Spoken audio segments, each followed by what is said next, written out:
العالمین۔ تم نے اپنی یہ ساری نسبتیں کسی اور شے کے ساتھ وابستہ کر دی، تم نے اللہ کا مد مقابل تراش لیا۔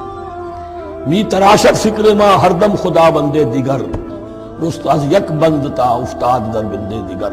انسان معبود تراشتا رہتا ہے اپنے ذہن سے اور ان کے لیے محبت کرتا ہے، جانیں دیتا ہے، قربانیاں دیتا ہے۔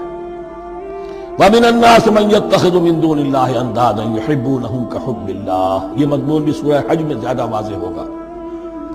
وَالَّذِينَ آمَنُوا أَشَدُّ حُبًّا لِلَّهِ، پھر یہ لٹمس ٹیسٹ کا لفظ میری زبان پر آ رہا ہے، اور جو لوگ واقعتاً صاحب ایمان ہوتے ہیں ان کی شدید ترین محبت ہوتی ہے اللہ کے ساتھ۔ اگر یہ نہیں ہے، اگر یہ نہیں تو بابا پھر سب کہانیاں ہیں۔